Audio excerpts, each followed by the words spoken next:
Coach Paps. Go.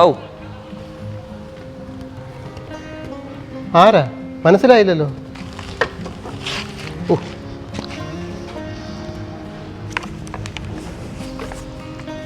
കൊച്ചുപ്പ വൈബിയാണ്.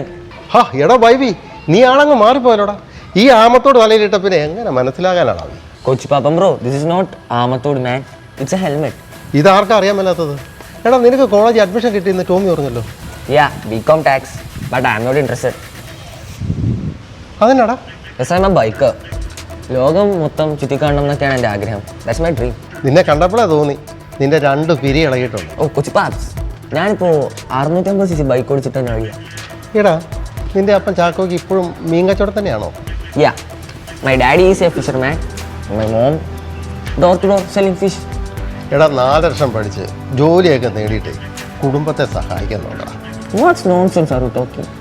ഇപ്പോഴത്തെ പിള്ളേരൊന്നും വീട് നോക്കാനൊന്നും കിട്ടില്ല. ന്യൂജൻ പിള്ളേർക്ക് അതിനൊന്നും ടൈമില്ല. ബൈക്കൊന്നും റൈഡ് ചെയ്യും.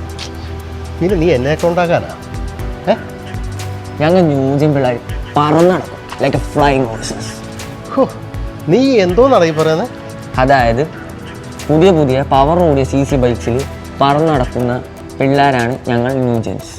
എടാ നൂജ, കേരളത്തിൽ ഓരോ വർഷവും വാഹനാപകടത്തിൽ മരിക്കുന്ന ചെറുപ്പക്കാരിൽ 45% ബൈക്ക് യാത്രക്കാരാണ്. No no no, I don't believe it. ആ നിനക്ക് ഇഷ്ടമുണ്ടെങ്കിൽ വിശ്വസിച്ചാൽ മതി.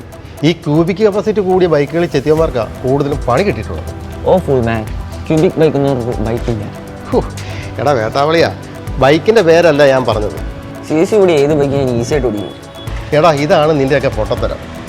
നീയൊക്കെ CC കൂടി വണ്ടി ഓടിക്കുമെങ്കിലും എങ്ങനെയാണ് ബ്രേക്ക് കൺട്രോൾ ചെയ്യേണ്ടതെന്നും പ്രൊട്ടക്ഷൻ ഗിയേഴ്സ് എങ്ങനെയാണ് ഉപയോഗിക്കേണ്ടതെന്നും നിനക്കൊന്നും അറിയത്തില്ല. കുറച്ചൊക്കെ പിടിപാട് എനിക്കും ഉണ്ട്. കുറച്ചൊന്നും പോരാ, ഏത് റോഡിൽ എത്ര വേഗത്തിൽ സഞ്ചരിക്കണമെന്നൊക്കെ അറിഞ്ഞിരിക്കണം. ആ അത് വേണം ബ്രോ.